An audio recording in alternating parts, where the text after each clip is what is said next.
행복한 목요일 예쁜 매일 말씀 함께하는 여러분 사랑하고 축복합니다. 오늘은 예레미야 25장 1절부터 14절까지 묵상하실 텐데요.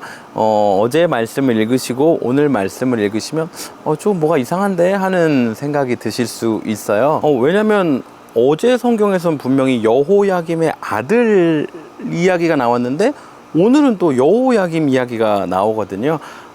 이 이유는 지난번 말씀드렸던 것처럼 예레미야가 시간 순서대로 쓰여진 성경이 아니기 때문에 그렇습니다. 오늘 배경은요, 바벨론 느부갓네살 왕의 원년이라고 이야기하고 있습니다. 그러니까요, 이스라엘을 둘러싸고 있는 애굽, 아수르, 바벨론 이 세 나라와의 역동 가운데 이제 아수르는 지고 바벨론과 애굽 사이에 끼어 있는 이스라엘 이야기가 펼쳐지는 겁니다. 전반적인 내용은 거의 동일합니다.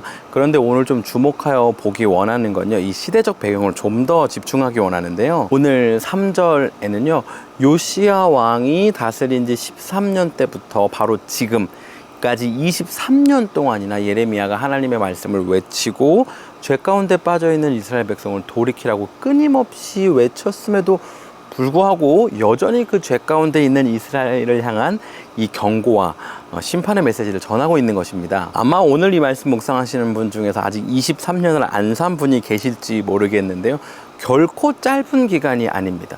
그러니까 하나님께서 돌아와라 돌이켜라 그거 하지 말아라 하나님께 순종하고 하나님을 섬겨라 라고 끊임없이 이야기하고 계신데 그렇게 하지 않는 것입니다. 오늘 제가 이 묵상을 준비하는데요, 예전에 들었던 한 목사님의 부부싸움 이야기가 생각났어요. 부부싸움 내용이 이겁니다. 설거지를 하는데요, 목사님은 설거지를 하고 나면 이 그릇에 남아있는, 컵에 남아있는 물기가 싫어서 키친타올이나 아니면 행주로 이 물기를 다 닦아서 마른 상태로 차곡차곡 쌓아서 원래 식탁장에다 넣는다라는 거예요.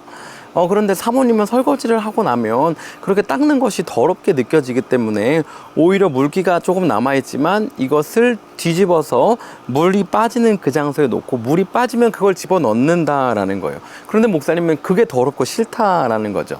이 가정의 부부싸움 어떻게 끝났는지 궁금하실 텐데요. 제가 명확히 기억은 안 나는데요, 아마 목사님의 대승이었을 겁니다. 왜냐하면 목사님이 엄청 강하신 분이셨거든요. 여러분, 사실 방금 이야기한 것처럼 이 설거지 얘는 누가 맞고 누가 틀리고를 정하기는 조금 애매하잖아요.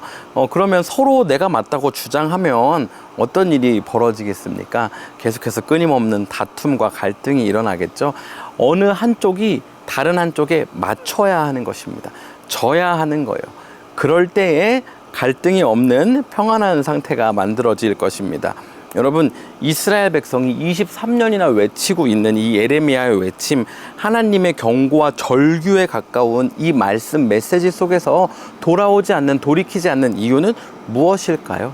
이들이 붙잡고 있는 생각과 마음이 있다라는 것입니다. 그러니까 행주로 닦던, 물기를 그냥 있는 대로 뒤집어 놓던 이것이 좁혀지지 않는 거예요. 오늘 말씀 같은 경우는 애매해서 어느 한쪽 편을 들 수 없는 그것이 아니라 반드시 하나님께 돌이켜야 함에도 불구하고 그러지 않는 거죠. 얼마 동안이요? 23년 동안이나 말입니다. 아마 여기에는 몇 가지 이유가 있을 거라고 생각합니다. 먼저는 방금 말씀드린 것처럼 자기들 생각이 맞다라고 생각하는 거죠. 하나님께 돌이키는 것보다 지금 우리가 사는 이 방식대로, 그 당시 고대 근동 문화를 따라서 그 풍습대로 살아가는 것이 더 편안하고 익숙하고 자연스럽고 적합하다라는 생각을 가지고 있으니까요, 돌이키지 않는 거죠. 여기에는 아마 익숙함이라는 것도 작용했을 거고요, 편안함이라는 것도 작용했을 것입니다. 그리고 또한 다른 문화, 다른 나라와 문화와 교류하는 데서 얻을 수 있는 베네핏들도 있었을 거라고 생각합니다. 그런데 사실은 그 누리고 찾고 있는 그것으로 인하여 이스라엘은 멸망하게 되는 것입니다. 여러분, 이 23년이라는 시간은 사실 한 세대가 살아가기에 충분한, 영향력 있는 한 세대가 살아가는 시기라고 생각합니다. 그러니까 그때에 사실 영향력이 없는, 사실 자기 의지로 무언가 할 수 없는 어린 아이들은요, 그리고 나이든 노인들은요, 사실 영향력 있는 이 한 세대, 중심이 되는 이 세대가 하나님께 돌이키지 않는 것으로 인하여 포로 생활을 해야 했던 것입니다. 여러분, 계속해서 이 23년이 짧지 않은 시기라고 반복해서 말씀드리고 있는데요. 사실은 이 23년이 아니라 성경 전체에 흐르고 있는 이 전체 기간 동안, 그리고 사실 인류의 역사 동안, 그리고 사실 우리가 살아가는 우리의 삶 동안 이 일은 계속해서 끊임없이 반복하여 일어나고 있습니다. 하나님의 메시지는 변함이 없고 분명한데 우리의 삶은 하나님께 돌아온 듯 하다가 어느새 다시 떠나가고 있고, 다시 돌아온 듯 하다 어느새 떠나가고 있는 이 삶의 패턴을 혹시 반복하고 있지는 않은지 한번 돌아보면 좋겠습니다. 우리가 그렇게 하나님을 떠난 삶을 살아갈 때 우리 아이들이 자라날 세상에 하나님을 누릴 공간이 없는 것입니다. 우리의 부모 세대를 향해서, 우리의 부모님을 향해서 우리가 할 수 있는 가장 큰 효도는 하나님 말씀 따라 살아가는 것입니다. 왜요? 그것이 이스라엘 백성을 하나님 백성 되게 하고 약속의 땅에서 안전하고 평안함 누리며 살게 하는 것이기 때문입니다. 우리 역시 마찬가지입니다. 우리가 하나님의 말씀을 순종하고 하나님을 따라갈 때 우리 자녀들이 아름다운 세상에서 하나님이 주시는 샬롬을 누리면서 살아갈 것이고, 우리의 부모님 세대가 노년에 하나님이 주시는 그 평안함을 누리며 살아가게 될 것이기 때문입니다. 앞서 말씀드렸던 것처럼요, 설거지하고 나서요, 물기 있는 그릇을 엎어 놓을 것인지 아니면 그것을 행주로 닦아서 진열장에 올려놓을 것인지 한쪽이 포기해야 합니다.